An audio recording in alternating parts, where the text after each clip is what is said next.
En 1939, je suis entré à l'école de pilotage à Wevelgem. Et j'ai terminé l'école en avril 40, 15 jours ou 3 semaines avant la déclaration de la guerre.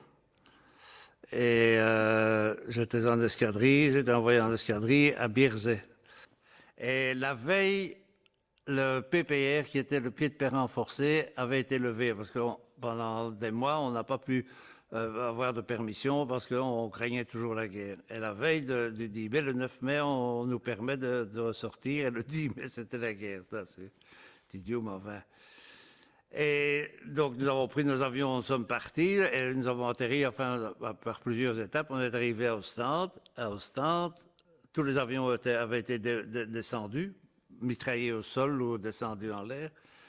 Ce qui fait qu'on était bloqués là-bas, sans avion. Et quel type d'avion était-ce?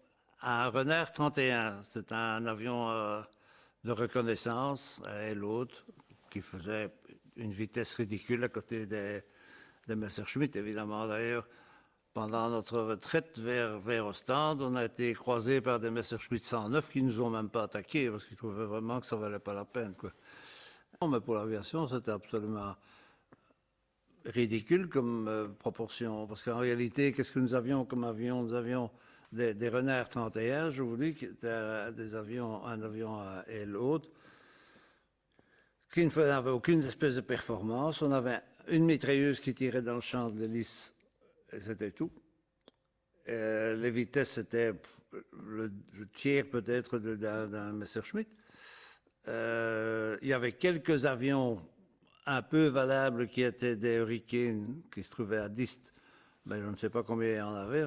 Ben, il ne devait pas y en avoir quelques dizaines, il y en avait.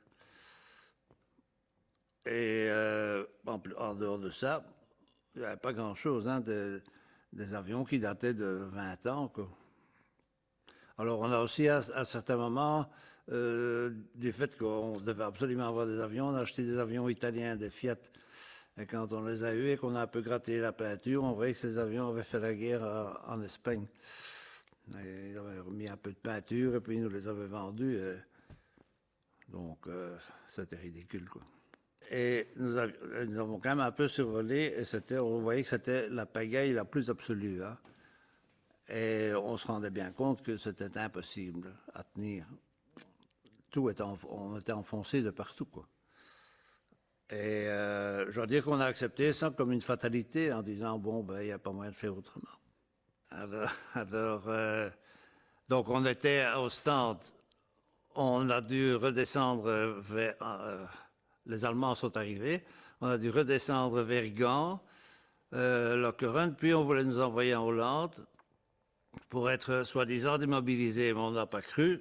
Et on a chipé un camion belge, mais qui avait été réquisitionné par les Allemands. On est arrivé à le sortir du camp. Et à quelques-uns, on a repris la route et on est rentré tout simplement à Bruxelles. On a changé nos vêtements. Je me suis remis en civil, évidemment. J'avais 18 ans. Je pouvais me faire repasser de nouveau comme étudiant, hein, il n'y avait pas de problème. Et alors, je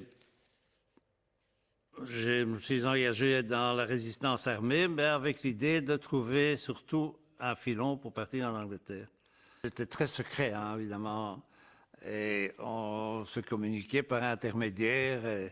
Et 2 fois, j'ai été appelé pour aller faire comment dirais-je, pour faire sauter des trains dans la guerre de Scarbeck.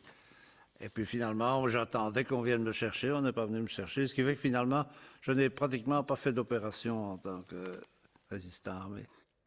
Et pendant ces 2 ans, j'ai travaillé, des militaires démobilisés, soi-disant, pouvaient travailler ça s'appelle comment encore? Au secours d'hiver, c'est ça. Au secours d'hiver, on touchait quelque chose. Et j'ai vécu comme ça tout en cherchant un filon pour partir en Angleterre. Et finalement, en 1942, je l'ai trouvé.